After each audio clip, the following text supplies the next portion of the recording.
Figuring out how to run Facebook ads today is very, very difficult. Now, if you asked me that question maybe a few years ago, I'd actually tell you it's pretty easy. Put in $1, put some ads, probably get 3 back, and you're off to the races. But in today's climate, it is very much more difficult to start to run ads because you need to have the foundations in place. It's not about what happens in the ad account, it's about what happens out of the ad account.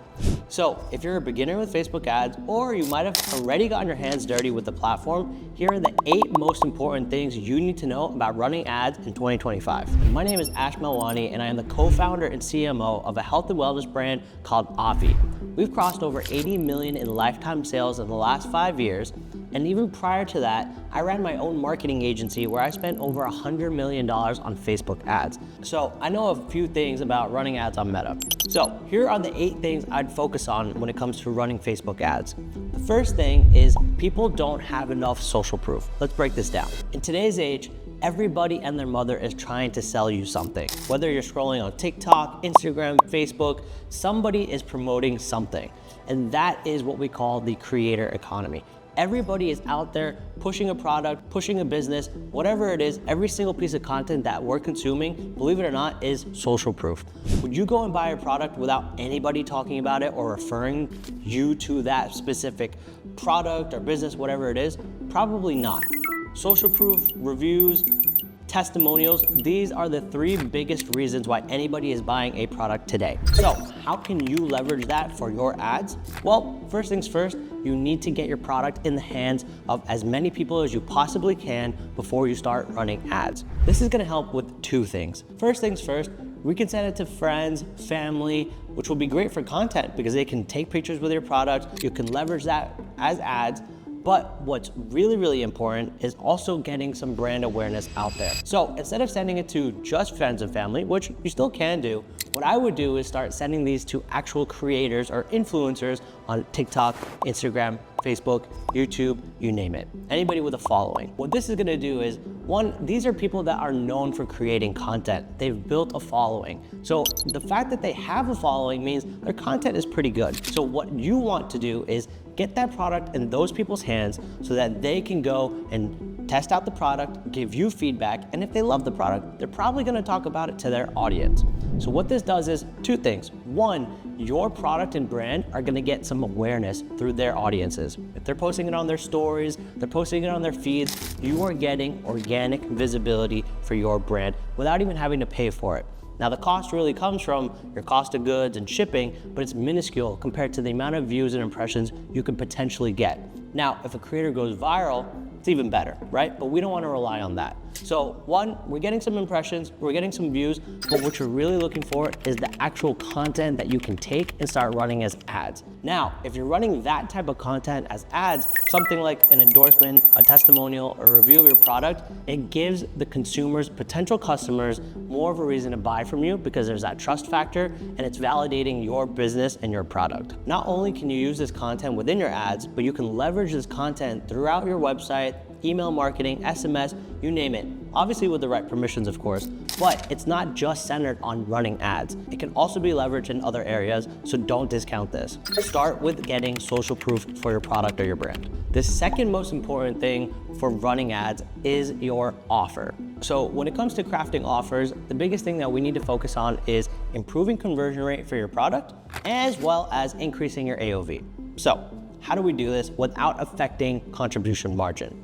A lot of people think, you know what, let me just toss on a discount, let me do a BOGO, let me do this, let me do that. But what's actually happening is even though you're increasing the value of your offer, you are decreasing your margins. And that's not what we want to do. We want to create an offer that's scalable. So at Obvi, and maybe a few other brands out there, what I would suggest doing is figuring out a way to get your break-even return on your ad spend at a 1.5x ROAS. So let's break this down.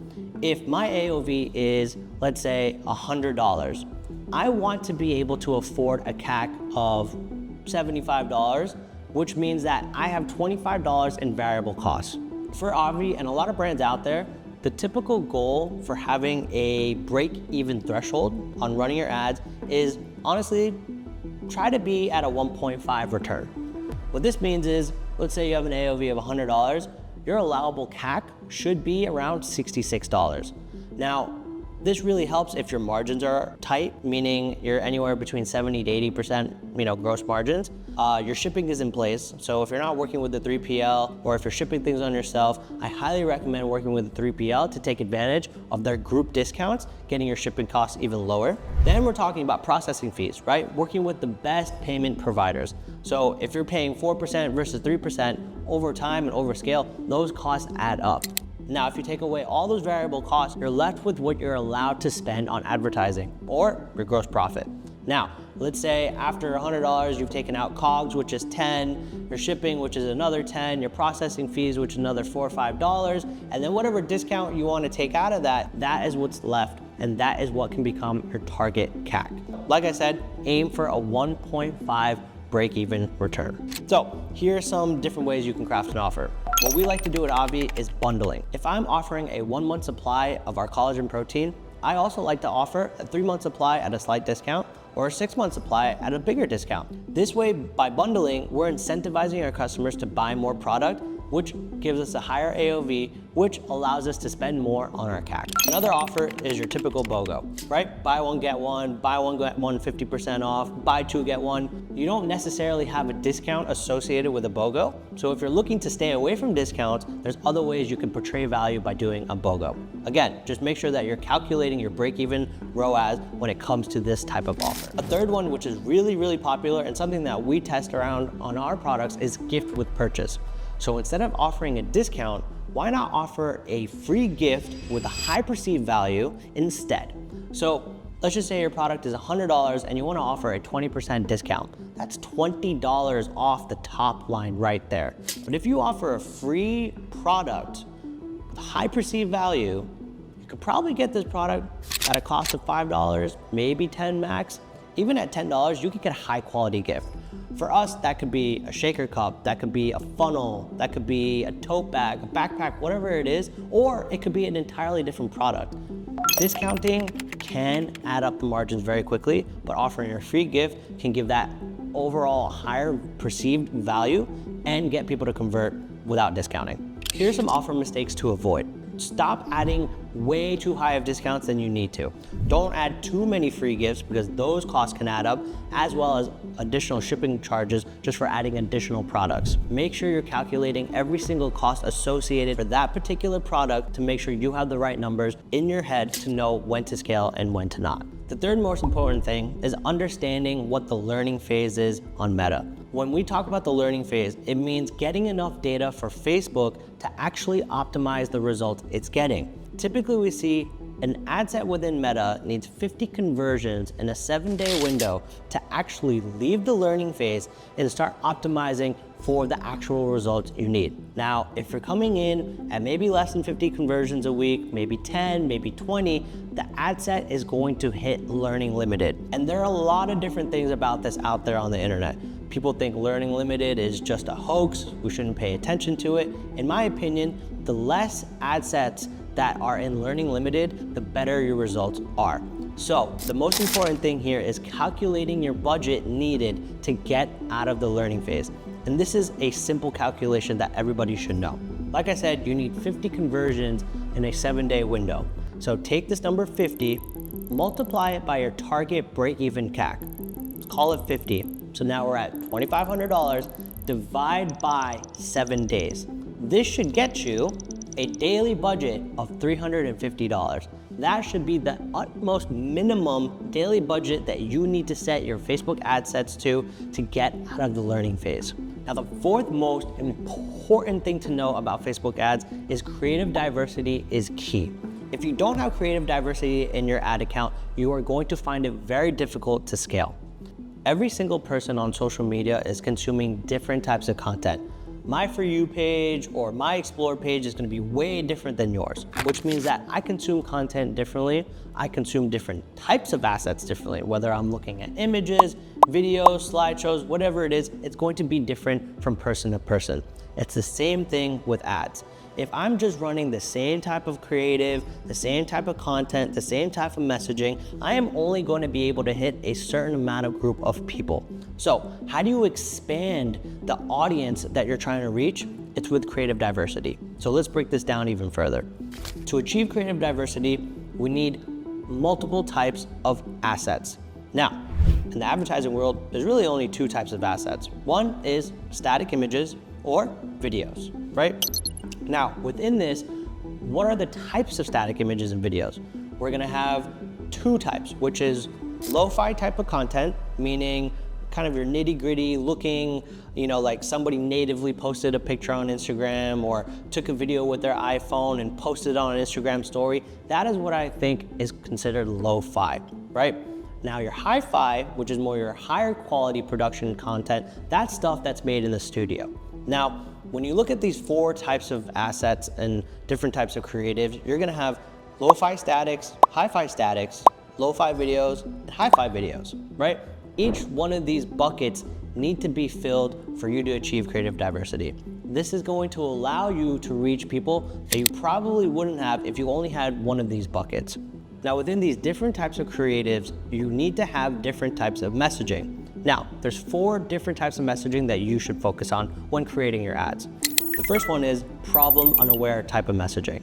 You want to create messaging that hits an audience of people who are unaware that they have a problem. The next one is the problem aware people, right? You have people that are aware they have a problem, but they're unaware of a solution that can help them. The third type of messaging will be solution aware. These are the people that are aware of different solutions, but they may not be aware of who you are. Then the last one is product and brand aware. Now, these people are aware of your brand and they're aware of your product, but they don't know why you over another type of solution. So when in making your ads, make sure you're accounting for these 4 types of messaging with the 4 types of creatives, allowing you to mix and match and create assets that will target all types of people.